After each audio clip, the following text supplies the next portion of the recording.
Siempre es mejor hablar. En Duna comienza Hablemos en Off. Opinión, conversación y los temas de la actualidad en perspectiva junto a Consuelo Saavedra, Nicolás Vergara y Matías del Río. Auspicio de Vitel Energía, tecnología eléctrica a tu servicio. Mutual de Seguridad, nuestra pasión, tu prevención. Colbún, transforma, impulsa, sueña. Mejora tu inversión con Larraín Vial. Somos GTD, más que tecnología.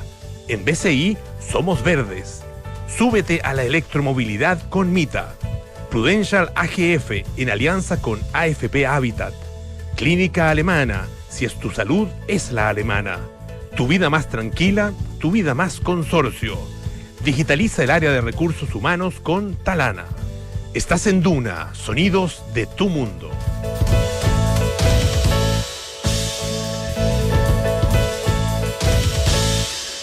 Muy buenos días, ¿cómo están ustedes? Son las 8 de la mañana con 9 minutos, casi 10 en rigor.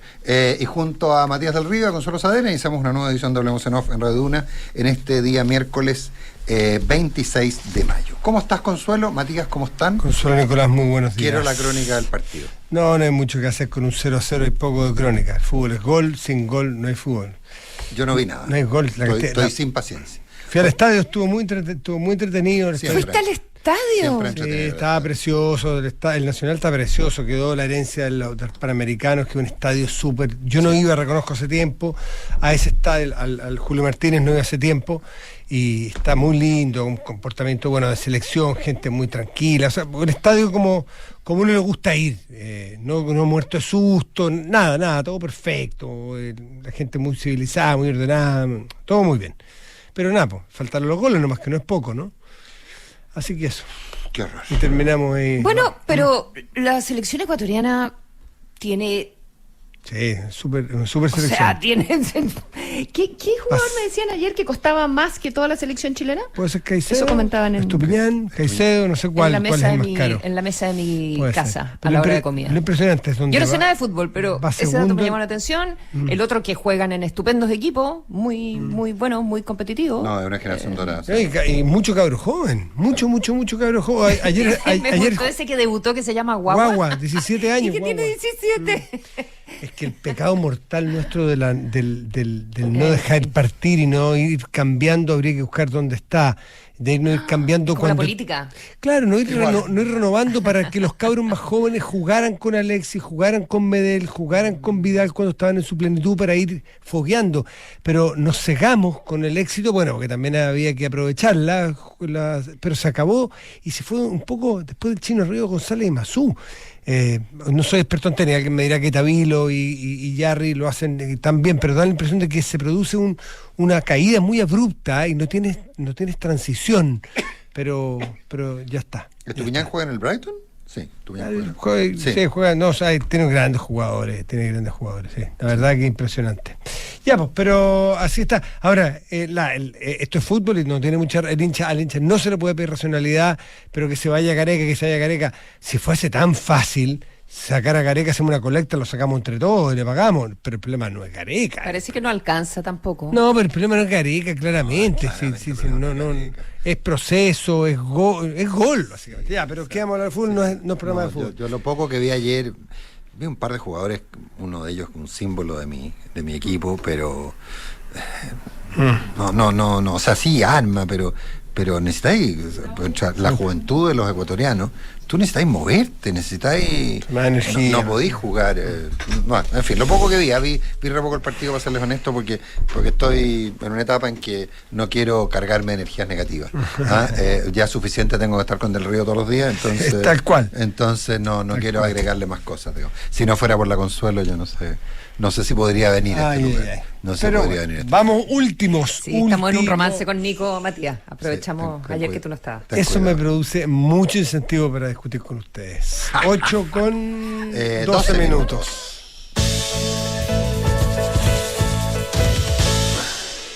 Y está con nosotros el ministro de Seguridad, perdón, el subsecretario del Interior, Luis Cordero. Me había dicho antes que iba a hacer esa talla. Nico, sí, la tenía preparada, perdón. No la tenía preparada, se me acabó. Subsecretario, muy buenos días, gracias por estar aquí con nosotros. Muy buen día, ¿cómo están? ¿Cómo estás, Consuelo? Luis, buenos días, gracias por estar con nosotros.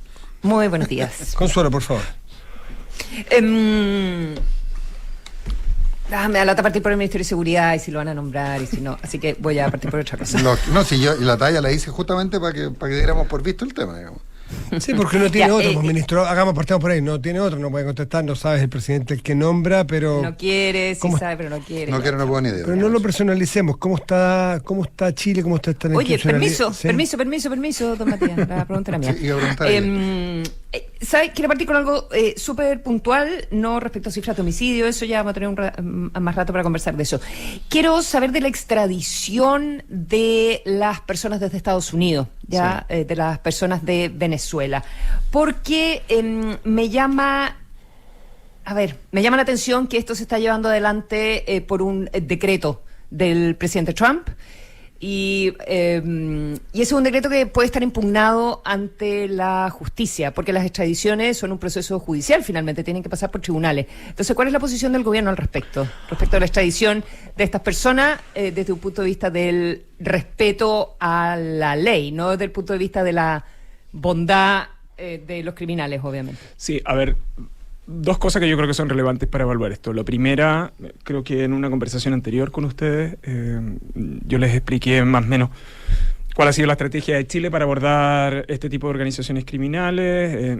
Chile ha tomado una opción de la persecución penal respecto de estas organizaciones, cualquiera sea el delito que cometan y cualquiera sea la víctima, en el fondo, ¿no?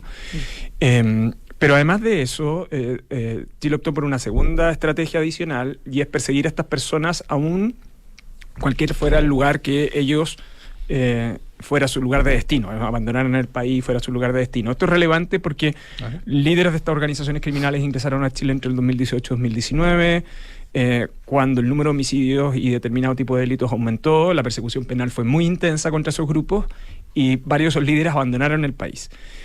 El hecho de que los hubiesen abandonado, hay detalles que, por cierto, yo no puedo entregar. Lo que provocó es que tanto las policías como el Ministerio Público, en sus cooperaciones internacionales, mantuvieran el monitoreo de algunas de estas personas que eran sujetos de interés y que luego, en la medida que fueron abordando esas investigaciones, se identificaron como responsables de esos delitos. Algunos de ellos... ¿Hubo conciencia institucional de que estaban en Chile en ese momento y se les siguió porque no había de qué acusarlos, pero o nos enteramos después? No, eso nos enteramos después. Son personas que además ingresaron a Chile que tuvieron visa. Es más, algunos de ellos tuvieron giros comerciales en el país. Inicio de actividades en algunos rubros en específico. Pero para ir a la pregunta, Consuelo, varios de los que están hoy día en Estados Unidos y que Chile había identificado y que informó al gobierno de Estados Unidos en su oportunidad, son sujetos que, de acuerdo a las investigaciones policiales y del Ministerio Público, se encontraban en Estados Unidos. Chile los había reportado y por lo tanto, cómo los países de destino toman esas decisiones pueden ser de dos tipos, Consuelo. En un caso puede efectivamente utilizarse la extradición, pero en otros, dependiendo de la legislación local, ejercer las facultades de expulsión, ¿no? No es la primera vez que Chile podría recepcionar desde ese punto de vista. Entonces, los derechos locales, en rigor, pueden utilizar esas dos herramientas para hacer más expedito esos traslados.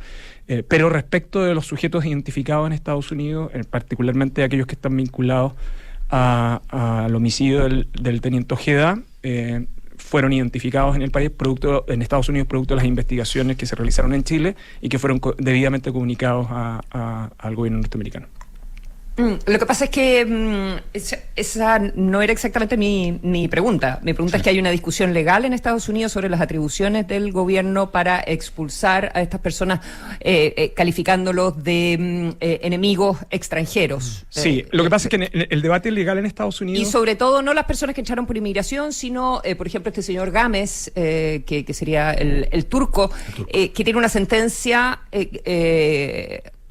o sea, no es solo que entró ilegal a Estados Unidos, sino que estaba cumpliendo una sentencia en los Estados Unidos. Entonces no está tan claro que lo puedan expulsar administrativamente. Respecto a los debates locales, Chile no se va a pronunciar sobre eso. Esencialmente, aunque nosotros tenemos perfectamente claro cuál es el debate que se está produciendo. Además, en el caso de Estados Unidos, lo que se están ejerciendo, no solo en el ámbito de la migración, sino que en otros ámbitos, también en el caso de aranceles, son utilizando reglas que establecen poderes de excepción al presidente de la República, ¿no? No es la primera vez, pero es más o menos uno de los debates legales interesantes del derecho público en Estados Unidos. En el caso del turco en particular, Chile lo había identificado como tal. Chile había comunicado su interés para que fuese expulsado. Esto fue a finales de diciembre del año pasado y él fue capturado por infracción a la ley de inmigraciones en Estados Unidos. Y luego vino el resto de los resultados que se hicieron públicos en el país. La manera... Bueno, no sé, yo solo estoy leyendo... Sí, la manera... Sigamos avanzando, pero solo estoy leyendo el informe que sacó el Departamento de Justicia y que dice que está, tengo que traducir, pero que está en una cárcel en Texas y que está por una sentencia de human smuggling, o sea, tráfico de personas. Sí, efectivamente. Claro. Es lo que estaba recién contando. Claro, pero no es porque él haya entrado. No, delito Chile no se va a migratorio. meter en la legalidad o ilegalidad y si nos conviene, nos conviene. O sea, Chile ha perseguido, en el caso de él en particular, es que Chile persiguió en el caso de él su responsabilidad penal por los crímenes que ha cometido. La manera en que el país requiere a los países de origen, Estados Unidos es un ejemplo, y la manera en que ellos ejercen sus atribuciones forma parte de su derecho local. Usted comprenderá que Chile no tiene atribuciones para pronunciarse en los debates locales en el caso de Estados Unidos, como ningún debate legal que se suscite en otros países. Ese debate está en pleno porque hay un juez que le ha pedido, y de hecho no sé la respuesta, pero ayer había plazo para el gobierno norteamericano explicarle al juez por qué razón no había, en el caso de la expulsión de los del tren de Aragua a El Salvador, sí. ¿Por qué no habían cumplido la ley de un juez de que no salieran esos aviones, incluso que se devolviera el avión, y no lo hizo ese avión? La suspensión de la expulsión. La suspensión de la expulsión en función de esa ley de 1790, por ahí. Pero es verdad lo que decía el embajador, que parte de esta gente estaba en ese grupo que le iban a mandar a Salvador. Nosotros no tenemos información oficial sobre ese punto. Es que lo dijo el embajador en el CNN, el embajador... sí, pero formalmente nosotros no tenemos Ministro, sobre ese punto. ¿Cuál es la utilidad desde el punto de vista del derecho de que esta Pelturco y otros personajes de ese tipo que están a buen recaudo en una cárcel lejitos de aquí, que vengan? Sí. Yo entiendo es porque, no sé, tenemos que hacer cumplir el derecho y que lo que hicieron acá lo pagan acá, pero no hay forma de darse por... dicho vulgarmente, darse por pagado que están presos igual y que están cumpliendo condena eventualmente en otro país lejos, porque aquí vienen a organizar. Sabemos que las cárceles nuestras no tienen los estándares que quisiéramos, en fin. Lo que pasa es que uno de los indicadores relevantes de cumplimiento del derecho es que uno pueda hacer efectiva la responsabilidad de quienes cometen delitos. Porque si no, los indicadores de impunidad aumentan muchísimo, eso tiene un impacto social, que son los temas de desconfianza, pero desde el punto de vista de la eficacia del sistema de persecución penal, es muy relevante la persecución y la condena, porque tiene un efecto simbólico, por cierto, pero también tiene un efecto disuasivo. Lo voy a explicar en los siguientes términos. Cuando el Ministerio Público y las policías comenzaron la persecución penal concreta contra determinado tipo de organizaciones criminales extranjeras, que cometían estos delitos de homicidio, extorsión, trata de personas, que fue el periodo más intenso a partir del 2021, el efecto de esa persecución penal es que los líderes de esas organizaciones abandonaron el país. Y de hecho los antecedentes que dispone el Estado de Chile es que el cambio de composición de los liderazgos de esas organizaciones cambiaron. De hecho fueron de menor entidad porque los líderes importantes de esas organizaciones abandonaron el país. Eso fue una decisión relevante, sí, entre otras cosas, porque da cuenta de la credibilidad del Estado de Derecho en Chile. Eso supone, sin embargo, otros desafíos. Y esos otros desafíos, como todo dilema de política pública, una solución tiene un problema colateral. Es teniendo ese tipo de personas con ese tipo de perfil, ¿dónde los custodias y bajo qué régimen? Y ese es el desafío que tiene Chile ahora respecto a su sistema penitenciario. Se lo pregunto penitenciario. casi como profesor de Derecho, más que como subsecretario.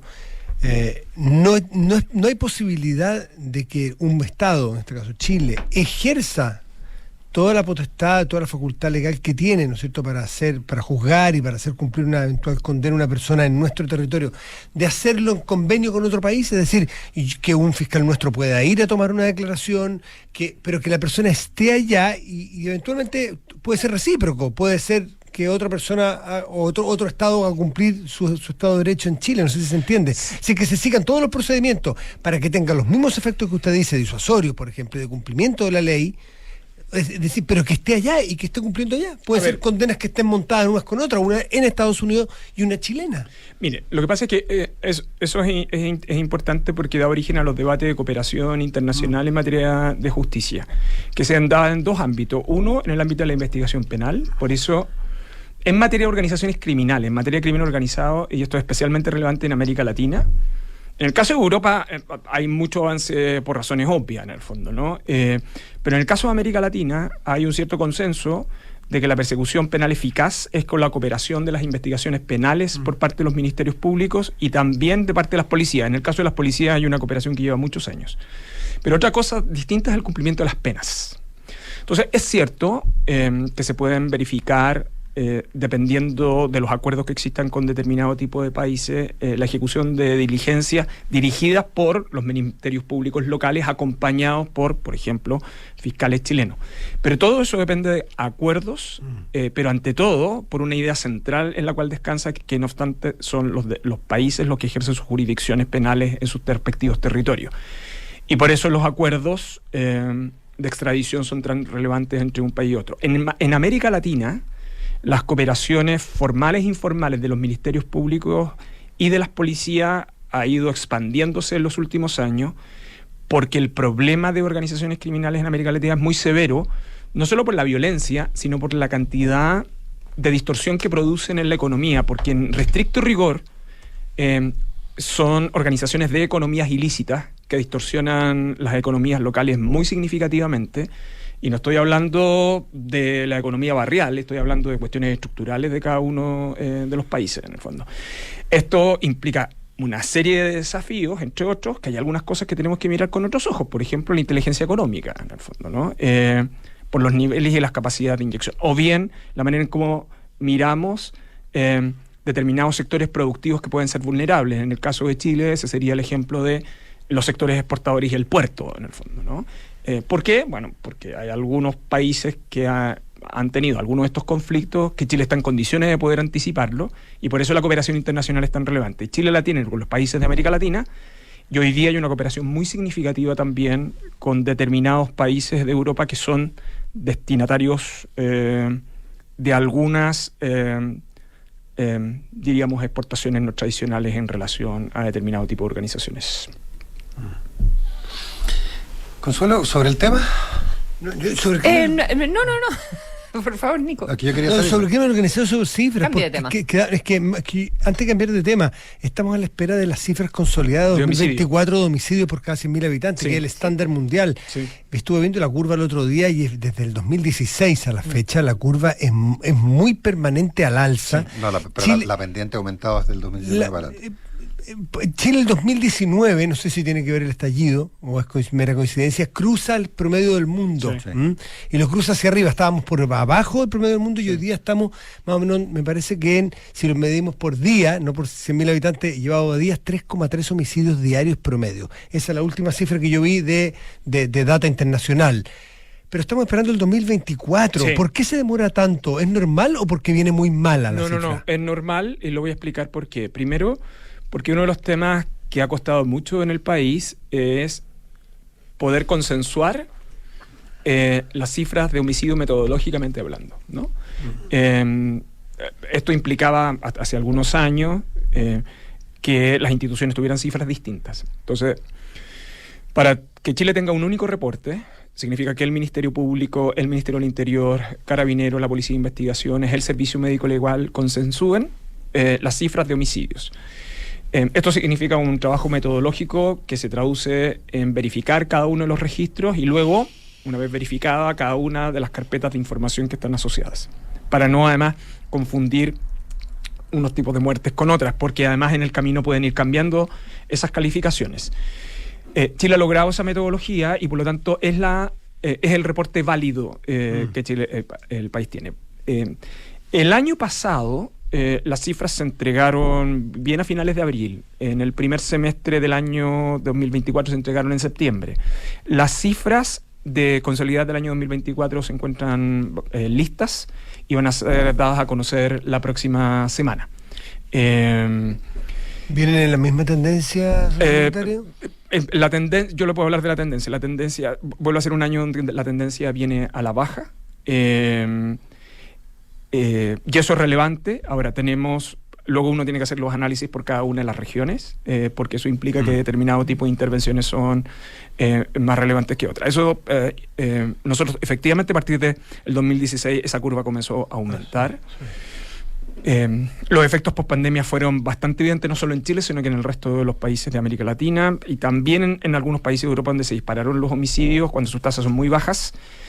Y luego lo que ha empezado a suceder en Chile es que esa curva ha comenzado a descender. El desafío que tiene el país es tratar de volver a sus cifras de una década. Y esos son esfuerzos muy significativos en un tipo de ámbito en particular, que tiene que ver con las armas. La mayoría de estos homicidios, y que tiene que ver fundamentalmente con muertes violentas, ¿no? O sea, el problema central que tiene el país hoy día es la violencia asociada a delitos. No es la cantidad de delitos, que sigue siendo importante, pero desde el punto de vista de los impactos en seguridad significativos de cara a la percepción de temor por parte de las personas tiene que ver con la violencia. En el caso de homicidios en particular, es el tema de armas, y por eso es tan relevante en las estrategias de seguridad sacar armas de circulación, y por eso explica el plan de fiscalización de armas y por qué las policías, y particularmente Carabineros, ha ido cambiando estrategias operativas con ese fin, que están principalmente apuntados a controles preventivos de determinadas características que han ido aumentando el retirar armas de circulación. Ahora, tenemos otro fenómeno que es bien importante, y es que, claro, uno va sacando armas de circulación, pero también hay que ir registrando cuáles podrían ser algunas que ingresan al país por contrabando, etcétera, en el fondo, ¿no? Subsecretario, o sea, retomando lo que nos planteaba, vamos a conocer las cifras consolidadas la próxima semana. Hay una en la estadística, digamos, oficial de homicidios que se entrega. Confirma que la tendencia viene a la baja por segundo año consecutivo, pero con una distribución muy desigual en el territorio nacional. Es eso. La distribución siempre es desigual, por cierto. Sí. Lo que pasa es que... Respecto al porcentaje de la baja. Claro, lo que hay es ¿por qué esto importa? Porque... por las estrategias, que era lo que por las estrategias, y porque uno tiene que tener mucho cuidado.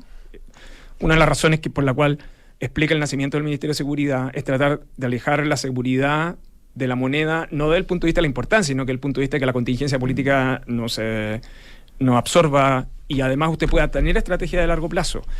Y en el caso concreto de homicidio, o como puede ser también respecto a otros delitos, las estrategias están muy focalizadas en regiones, y no solo en regiones, en determinados lugares usted tiene que intervenir barrios, que son donde recurrentemente pueden estar ocurriendo determinado tipo de delitos, homicidios en particular.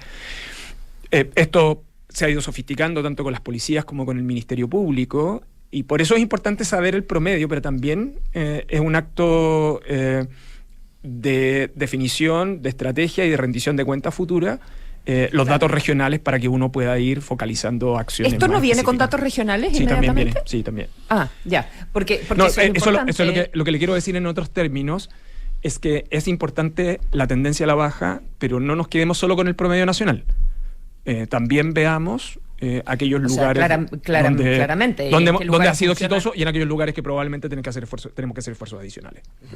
Y van a venir entonces, porque otra discusión también es lo que usted nos explicaba de lo que son los homicidios consumados respecto de la violencia en general, sí, donde los delitos violentos en los reportes policiales, la verdad es que se mantienen prácticamente iguales, aumentan un poquitito, pero se mantienen prácticamente iguales entre los años 23 y 24, que son estadísticas que ya conocemos. Sí. Pero en ese sentido va a anunciar junto con se va a anunciar junto con la creación o la puesta en marcha del Ministerio de Seguridad, nuevas estrategias. ¿Hay planes ya concretos para abordar esto que usted plantea en la región metropolitana? Sí, hay estrategias. Además pasa una paradoja en esto, ¿no? Yo creo que en materia de seguridad, como en otros temas de política pública, pero en concreto lo que uno tiene que buscar son resultados, ¿no? Ser relativamente eficaz. Pero hay una tendencia natural del sistema político como a comentar estrategias policiales, ¿no? O a comentar a propósito de casos policiales determinado tipo de resultados.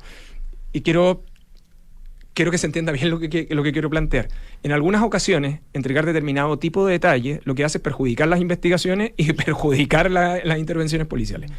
Hecha esta introducción, los ajustes a los planes operativos de Carabineros y a otro tipo de intervenciones que realiza la Policía de Investigaciones, pero sobre todo Carabineros por el rol preventivo que tiene, están apuntados en este tipo de cifras. Algunos de los ajustes que se han realizado a Calles sin Violencia están dando resultados, por ejemplo, desde el punto de vista de cómo se están retirando armas de circulación, lo que es relevante porque es un medio muy significativo para la comisión de homicidios.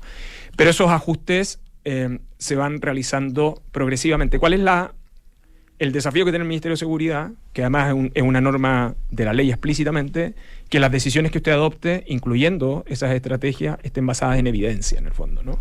Que es la que permite, entre otras cosas, rendición de cuentas, pero también seguimiento adecuado. Así que no es que, producto de la comunicación de homicidios de la próxima semana, uno vaya a anunciar planes operativos distintos, sino que hay una buena cantidad de ellos que ya están en ejecución por parte de las policías. Hay un tema que a propósito de todo esto de la distribución geográfica, hay un tema que es bien complejo y que plantea la expulsión del crimen de determinados lugares, la búsqueda de lugares con mayores niveles de impunidad y la creación, sobre todo en zonas rurales, no necesariamente agrícolas, muchas zonas rurales que no son agrícolas, sino que son zonas costeras o de otro tipo, que tienen características de cercanía al mar, que también plantean algunas preguntas sobre eso, en que hay muy baja dotación policial y que empiezan a producirse concentraciones que pasan por la creación de centros urbanos, etcétera. Hay una cierta expulsión del crimen desde la ciudad hacia la ruralidad, no necesariamente agrícola, y qué tan monitoreado está el hecho de que haya desarrollos inmobiliarios controlados por el crimen organizado y que tienen que ver con generar polos de distribución de distintas conductas criminales. Capturas de territorio. Captura de territorio. Yo creo que hay, si me permite, hacer una clasificación de tres cosas ahí. La primera tiene que ver con el borde costero. Sí. Uno de los temas relevantes del último tiempo es cómo se ha incorporado la Dirección de Territorio Marítimo al sistema de seguridad. De hecho, el Congreso ha aprobado el reforzamiento de la Directemar y cómo forma parte también de la estrategia del Plan Nacional contra el Crimen Organizado, en el fondo, ¿no?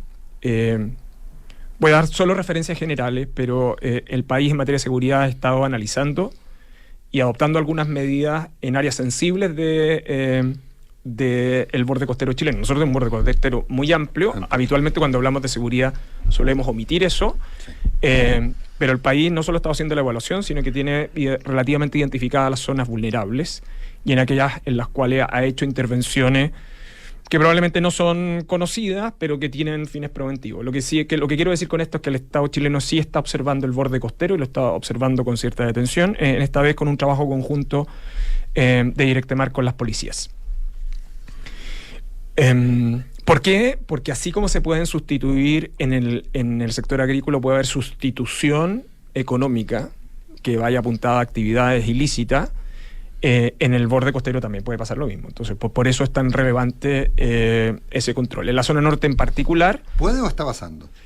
Ha pasado, pero el país lo ha ido controlando. O sea, hoy día nosotros tenemos medidas de intervención en esa zona por parte de la autoridad marítima en conjunto con la policía, que han sido efectivas. Lo que quiero decir con esto, ¿qué es lo que puedo decir hasta acá? Es que Chile tiene esa evaluación realizada y está ejecutando progresivamente acciones con ese fin. Lo que sucede en el sector agrícola es algo distinto. Ahí han pasado tres cosas que yo creo que son importantes tener en consideración. Una es que los delitos en el sector rural clásicamente son robos. Históricamente son robos, son abigeato, y durante algún tiempo también, durante algunos años, de agroquímicos. La pregunta es, ¿esos agroquímicos, por ejemplo, se han utilizado como precursores para droga? La respuesta es no. Entonces, ahí tenemos un problema, y es que la receptación, en el caso de ese robo, es el propio sector agrícola. Entonces, hay medidas de autocuidado que tiene que tener el propio sector agrícola que están asociadas a ese fin. Lo tercero es que es un sector que, como tiene grandes dimensiones... Eso es sencillamente robo porque son productos caros, productos valiosos. Así es. Y tienen mercado de reventa. Y tienen un mercado, y por eso es receptación. Y los únicos que lo usan son los mismos Entonces, ahí hay un tema que es bien relevante, que es un trabajo cooperativo con el sector agrícola con ese fin. Lo tercero es... las parcelaciones tienen un efecto, ¿no? Un efecto es que van generando determinados núcleos urbanos, y es un sector en la ruralidad que suele no tener denuncias. Y el hecho de que no tenga denuncias tiene un factor que es bien importante, que está asociado a cómo se distribuyen policías. ¿Sí? A ver. Las denuncias son un factor relevante, y por eso es tan importante que las personas denuncien. La denuncia no solo tiene un propósito, que es evidente para la víctima, de que se obtenga un resultado investigativo respecto de un delito que ella sufrió. Pero la denuncia también es importante desde el punto de vista de las cifras agregadas para definir estrategias de intervención en determinados lugares, en el fondo, ¿no? ¿Por qué el gobierno y el Estado chileno han insistido tanto de que cuando existen disparos injustificados, las personas denuncien? Porque cuando hay disparos injustificados, significa que hay armas, significa que hay alguien que está mostrando poder, y significa que potencialmente puede ser un nivel de extorsión, en fin. O sea, el uso de denuncia sobre disparos injustificados, aunque no exista afectación ni propiedad ni lesión, es un indicador bien relevante para efectos de investigación. De hecho, el día de ayer, en los operativos que realizó Carabineros de Chile en el ingreso a 26 domicilios, que Carabineros a esta hora debiera estar dando cuenta de ese operativo el día de ayer, tiene mucho que ver con el origen con denuncia de disparo injustificado. Entonces, la denuncia es muy importante. ¿Ese operativo fue dónde, perdón? En distintas comunas de la región metropolitana. En la metropolitana. No tiene nada que ver con Granero. No tiene nada que ver con Granero. Lo que quiero decir es que el origen de ese operativo, de esa investigación, tienen que, entre otras, por vecinos que realizaron denuncias por disparos injustificados. Es por ley de armas, etcétera. Entonces, la ruralidad también hay que trabajar con políticas de ese estilo, ¿no? La ruralidad suele no denunciar. Este es un tema que yo he conversado con la Sociedad Nacional de Agricultura, de modo de buscar mecanismos que también para ellos sean confiables desde el punto de vista de la denuncia, porque cuando se le pregunta al sector rural por qué no denuncia, porque dice que es innecesario. Entonces, la cultura de la denuncia como un mecanismo que también provee información al Estado para intervención es importante. Ahora, tenemos una sustitución o un refugio de las organizaciones criminales en la ruralidad. Nosotros no tenemos evidencia que eso sea así. ¿Pero indicios? Lo que tenemos es condominios tomados por grupos narcos. No, lo que tenemos es el caso de tomas. Las tomas, que es una cosa distinta, que son usurpaciones esencialmente. Determinado tipo de tomas están o tienen pretensiones de control por parte de organizaciones criminales. Por eso los desalojos es tan relevante estas dos dimensiones, ¿no? La dimensión de sacar a personas que han ocupado ilícitamente el lugar, pero también de desbaratar organizaciones que se encuentran en su interior. Y con esto termino. Otras que son lugares de residencia regulares en determinado tipo de condominio, lo que da cuenta es que probablemente en esos lugares hay lavado de activos, y por eso es tan relevante también tener inteligencia económica. Subsecretario Luis Cordero, en temas concretos, en temas del día a día, el otro día entrevistando a la exministra Toá, hizo mención algo que es bien relevante, fundamental, y dijo que ella está mirando futuro por una candidatura, ¿no es cierto?, de hacer un cambio cuantitativo. No sé si usó ese término exacto, pero un cambio realmente así, de pasar a otra etapa en dotación policial, porque hizo una mención bien interesante. Dice, nosotros estamos con escuelas que están siendo capaces de formar un número que definitivamente no da cuenta de la demanda policial que tenemos, y ahí hay que hacer, no sé si lo planteo como una gran reforma, pero como un refundar la palabra es mala, reinstalar una capacidad de la cual no estamos haciéndonos cargo, que no la tenemos en la cabeza, no sé, pasar de 3 a 5 las capacidades. O sea, realmente otro estándar, otra cantidad, otro presupuesto, porque ya no estamos con el pirquineo de que este carabinero ya no al tránsito ni a que toma parte, sino que salga a la calle, traer a un ex suboficial que se fue a retiro por X razones, de reincorporarlo, porque ese es el goteo. No, pasar una etapa distinta. ¿Cómo están las necesidades policiales y la capacidad de dotar policías de acuerdo a nuestra demanda? A ver, durante estos años se ha aumentado muy significativamente el presupuesto de carabineros y, entre otras cosas, se ha reformulado los mecanismos de reclutamiento de carabineros. Tanto en el caso de carabineros... ¿Estructural o en el goteo? Estructural. Porque Chile efectivamente tiene un déficit, pero además tenemos otras características, y es que a la edad a la cual ingresan es una edad en que hoy día también hay distintas alternativas de carrera profesional, en el fondo, ¿no? Por eso es tan relevante que las escuelas de formación tengan reconocimiento por el Ministerio de Educación, que tenga un reconocimiento como título profesional o técnico. Para que sea competitiva y además de eso, para permitir proyecciones de carrera que son relevantes, en el fondo, ¿no? Es parte de lo que el gobierno ha estado trabajando también, en el caso de Carabineros, la Policía de Investigaciones, que es ampliar las posibilidades de edad de postulación. En segundo lugar, permitir una mayor trayectoria de carrera, entre otras cosas, porque usted comprenderá que hoy día un oficial, un suboficial con 30 años de servicio todavía sigue siendo importante en el desarrollo de su carrera. 48 años, si entran a los 18. Sí. O sea, en plenitud de todas sus capacidades. Y además de eso, lo que hemos tenido también es la sofisticación de determinado tipo de intervenciones. Lo voy a decir en los siguientes términos. Usted puso el ejemplo de tránsito. Ya, pero ¿por qué es tan importante el tránsito? Es decir, no solo porque tiene que regular el flujo vehicular, no, es que esos policías que están ahí utilizan una herramienta que es muy relevante, que la ley del tránsito, que entre otras cosas le permite hacer control vehicular. Los controles vehiculares son muy eficaces, porque permite hacer control de las personas que están en su interior, control de las condiciones del vehículo, registrar el vehículo, etcétera, ¿no? Y por lo tanto, desde el punto de vista de la seguridad pública, tránsito no es simplemente esta idea del policía que está con su chaleco reflectante. Okay. Entonces, lo que quiero plantear con esto es muy productivo de la seguridad. Tiene que ver también con la dimensión, no solo de dotación, sino que productividad policial.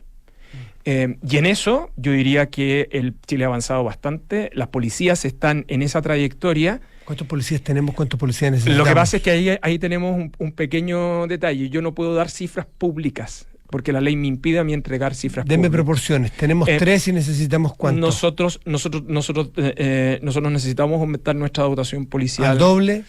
¿Al 30, 40, 50%? Hay un plan de desarrollo de crecimiento de la dotación policial al menos de un 50% adicional que nosotros tenemos para las próximas décadas, en el fondo, ¿no? Porque, entre otras cosas, este es un tema que es bien relevante. Los gobiernos pasan, pero las políticas de seguridad deben ser estables y permanentes. Las trayectorias de carrera. Mire lo que hemos hecho, lo que el Estado ha hecho en materia de agentes policiales. El plan para el desarrollo de agentes policiales va a permitir casi triplicar el número de agentes policiales que tiene la Policía de Investigaciones. Eso es bien relevante para la capacidad investigativa. ¿Por qué es tan relevante la capacidad investigativa? Porque a más eficacia el sistema de persecución penal, entonces usted reduce las brechas de impunidad. La persecución penal, aunque es ex post, tiene un efecto relevante desde el punto de vista de la reducción de impunidad, pero también desde el punto de vista de la prevención. Carabineros tiene una capacidad importante de intervención. O sea, la capilaridad de Carabineros, la idea del concepto de la comisaría hasta el retén, es de una potencialidad muy significativa que Carabineros ha tenido por largos años.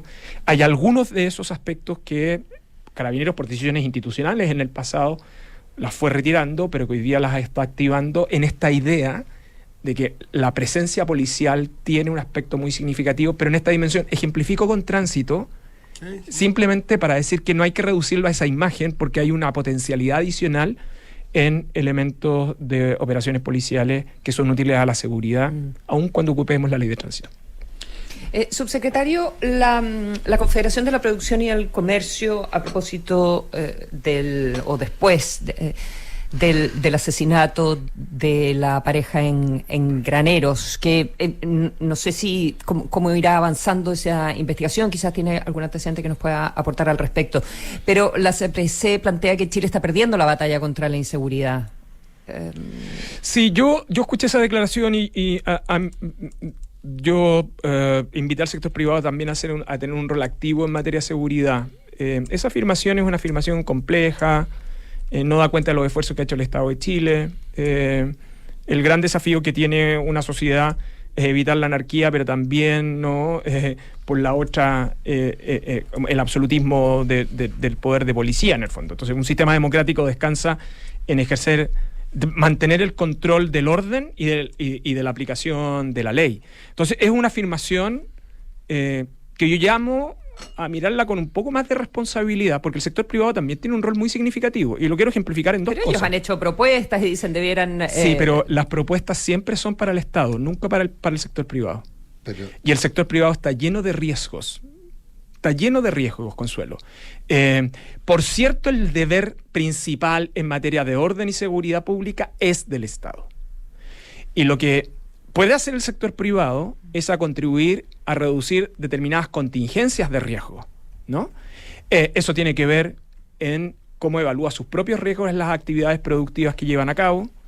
En el caso particularmente en el caso de economías ilícitas y organizaciones criminales, suelen utilizar actividades económicas instaladas, no con el conocimiento en muchas ocasiones de esas actividades, pero que en algunas ocasiones pueden ser utilizadas no porque sea una decisión de política de la compañía, sino que fundamentalmente porque sus mecanismos de control preventivo no lo establecen. Yo en esto creo que el diálogo público-privado en general, en esto como en otros ámbitos, cuando hay cooperación es exitoso, pero hay que alejarse de ese binario, la responsabilidad es tuya, y yo simplemente tengo condiciones de exigir. Mi impresión es que el sector privado debiera dar un pasito adicional y debiera decir, bueno, ¿cuáles son también las condiciones de riesgo que mi sector, o dentro de la heterogeneidad del sector privado, tiene? Chile tiene un sector productivo muy potente y muy significativo. El uso de puertos es muy relevante en el país, y ambos son sectores de riesgo, y yo creo que es cosa de poner foco ahí para también contribuir a la seguridad. Es una manera de contribuir a la seguridad, exigiéndole al Estado, por cierto, lo que le es exclusivo en el monopolio del uso de la fuerza. Yo, para concluir, porque tenemos que liberar al subsecretario, pero hay un punto. Cómo se comunica y las expectativas que se generan son muy importantes. Y se ha hablado mucho en el último tiempo, y de hecho en el marco de la campaña presidencial que está empezando, se habla con un gran logro la creación del Ministerio de Seguridad. Pero al día siguiente de que usted u otra persona se siente en el ministerio, se van a cometer los mismos crímenes, va a pasar exactamente lo mismo, y sin embargo se ha generado la expectativa de que la creación de un Ministerio de Seguridad va a generar un cambio cuantitativo y cualitativo muy rápido. ¿Cómo se maneja esa expectativa? Porque la verdad que salvo que haya algo que sería criminal que no se hubiera usado hasta ahora, daría la impresión que la cosa va a ser un poco distinta, que van a mejorar las coordinaciones, que va a haber un solo poder, etcétera, pero el cambio no va a ser inmediato. ¿Cómo se maneja la expectativa? Porque se plantea que esta es la gran solución a todos los problemas de seguridad. Sí, a ver, nunca hay una gran solución para ningún problema, en el fondo. En la suma de aspectos integrados que permiten la solución. Instalar al Ministerio de Seguridad en medio de una campaña electoral también es complejo. Y yo creo que uno tiene que resistir los cantos de sirena. Si Chile dio el paso en el caso del Ministerio de Seguridad es porque entiende que tiene que sacar la seguridad de la política contingente, resistir ese canto de sirena, gestionar datos, tomar decisiones en base a evidencia y sostener una política pública en largo plazo. Y lo otro es que la seguridad supone consideraciones de decisiones técnicas y, con todo respeto, no se toman decisiones de política pública en una conversación equivalente a una sobremesa. A rato creo que hablamos de seguridad, cierto, como si esto fuera una sobremesa. Usted elegirá con qué es esa sobremesa, pero y yo creo que tenemos que salir de ese circuito por distintos tipos de razones. Una de ellas tiene que ver con, ponemos mucho énfasis en los resultados y poco en la prevención. Prevenir los factores de riesgo es bien relevante. Y mirar la seguridad en una dimensión mucho mayor que estrictamente el uso del sistema penal y del orden público, ¿no? Y yo creo que ese es el desafío que tiene el país. Y yo creo que de cara a las personas, lo más relevante, sobre todo por los índices de temor que tiene el país, tiene que ver con que el Estado está a cargo, porque lo más relevante para transmitir a las personas es que el Estado está a cargo. Yo creo que lo peor que uno puede hacer es la idea del desorden, del descontrol, porque... Sacar el tema de sobremesa es súper interesante porque hay que darle altura, amplitud y seriedad y no frivolidad a este tema. Es verdad, pero también sacar las decisiones del ritmo propio del Estado. Y esto te lo dicen todos los que han sido ministros y los que están saliendo dicen, con un Estado como está, que nos está entregando el servicio a la ciudadanía, corremos riesgo de ser superados por los hechos. Y voy a poner un caso puntual. Las famosas pistolas Taser, que el gobierno anuncia un plan piloto. Y alguien dice... plan piloto de una cosa que se usa en muchos países del mundo, que ya está probado, sabemos los efectos, sabemos que lo que sí, sabemos lo que no. Y para BIF, para la violencia intrafamiliar. Solo para la violencia intrafamiliar en plan piloto. ¿No es ese acaso un ritmo cansino que el Estado ya debe dejar atrás y decir, ¿saben qué? La experiencia en el mundo nos indica que podemos avanzar muchísimo más rápido y descentralizar a lo mejor en otras personas que se les puede capacitar? Es decir... ¿Tengo tiempo para responder eso? Tiene todo el tiempo que usted quiera. No, un minuto, ya, mira la hora. Ya. No, lo que pasa es que la respuesta a eso sería... la respuesta a eso sería la siguiente, en el fondo, ¿no? Es decir, ¿es la visión de un Estado cansino o es la visión de un Estado responsable? Voy a hacer brevemente. ¿Sabe usted de cuándo viene el uso de los dispositivos electrónicos de indisponibilidad? Porque además, lo que usted ha hecho es... yo me resisto a hablar en nombre de una marca. Del año 2015. Del año 2015. Se adquirieron en el año 2018. Se distribuyeron en el año 2019. A mí no me gusta ser responsable de nadie, pero antes del estallido social, la autoridad interior en ese momento suspendió, dijo, no se van a ocupar.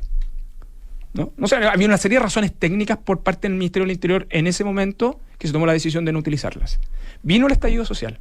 El año 2020, 2021, Carabineros pidió volver a utilizar eso. Nunca se les respondió. El ¿Okay? Estado no habló un gobierno, entonces, ¿qué es Estado. lo que quiero decir con esto? Bien, se ha reactivado esto porque además la tecnología en ese dispositivo ha cambiado, pero cuando uno habla de este tipo de medios, ese dispositivo cuesta 5 veces más que un arma de fuego. Entonces, la pregunta es, ¿cuál es el medio más eficaz para abordar determinado tipo de asuntos? Por dos cuestiones. Porque esa herramienta no es una solución en sí misma. Implica en qué procedimiento es más eficaz y respecto de qué sujetos. Entonces, no es llegar y decir las soluciones están en otros lados porque usted tiene el capital humano que tiene y los contextos fácticos respecto a los delitos que tiene. Lo que quiero decir, en el punto que yo sí creo que usted tiene razón, es que nos demoramos mucho para decir sí o no. Pero lo que yo creo que es legítimo, es decir, en algunos casos esas soluciones comparadas son útiles y en otros casos lamentablemente no tenemos tiempo. Recordemos que la suspensión de las pistolas Taser tuvo que ver con la oposición política a que se hicieran. Pero hubo una discusión, me la están mandando. Pero voy a entrar. Por eso a mí no me gusta ser responsable de administraciones anteriores. No, por eso. Pero la documentación es por otra naturaleza. Pero lo que sí quiero decir es que esta es una iniciativa que lleva largo tiempo y las autoridades públicas en contexto determinado tienen que tomar decisiones y esas decisiones habitualmente yo las suelo respetar. Cordero, subsecretario de Interior, Seguridad, muchísimas gracias. Futuro ministro de Seguridad, que él diga que no, pero probablemente así sea. Gracias por estar aquí. Cuidado que en la puerta del horno se queman los panes. Gracias por estar aquí. Buen día. Buenos días. Que estén muy bien. Chao. ¿Tienes una cirugía pendiente? En Clínica Alemana podrás encontrar distintas cirugías con el beneficio copago fijo y cero. Infórmate sobre este beneficio y solicita tu presupuesto en clínicaalemana.cl. Muévete con Ecomita y súmate a la electromovilidad. Más de 400 autos eléctricos e híbridos te esperan en Rentacar, leasing operativo y renting. Conduce con menos emisiones y más eficiencia. Cotiza ahora en mita.cl. Llega a Chile Prudential AGF en alianza con AFP Habitat para que ahora tengas más alternativas de ahorro voluntario para tu pensión con Prudential AGF. Conoce más de esta alianza en prudentialagf.cl. Matías. Sí, que invierte mejor de la mano de expertos. Déjate de asesorar y descubre cómo hacerlo con la Reinvial. Consuelo. En Mutual de Seguridad quieren que vivas todo desde el primer día laboral, por eso trabajan cada día para que no te pase nada. Mutual de Seguridad, nuestra pasión, tu prevención. En BCI financia en el camino de tu empresa hacia la eficiencia energética, energías renovables, reducción de emisiones, emisión de huella CO2. Conoce más en bci.cl/empresas. Matías. ¿Ya hicimos? No, sí. Lee el WhatsApp. Sí, no, lee el está WhatsApp. muy bien, no estoy leyendo. Noticias de último minuto. En Consorcio bajaron el precio de Swap 2025. Si aún no contratas el tuyo, esta es tu oportunidad a un precio realmente conveniente. Cómpralo en consorcio.cl. En Colbún creen que cuando pones toda tu energía, los sueños se transforman en realidad. Por eso nunca dejes de creer en tus proyectos y perseguir tus sueños. Colbún transforma, impulsa, sueña. Vital Energía, especialistas en soluciones eléctricas y de iluminación, cuenta con una red logística para entregar tu pedido en todo Chile. Vital Energía, visita sus tiendas o su página web, vitalenergia.com. Talana te invita a quitarte el estrés de marzo y de todo el año de trabajo, porque con Talana, el software de gestión de personas mejor valorado del país, podrás simplificar cientos de procesos del día a día. Conoce más en talana.com. En GTD son más que tecnología, miles de kilómetros de fibra óptica y una robusta red de data centers. Conecta tu hogar y digitaliza tu empresa con la mejor experiencia. GTD, más que tecnología. Consuelo Matías, los invito a que nos veamos mañana. Ya viene información privilegiada. Gracias, Buenos días. buen día. Chao, chao.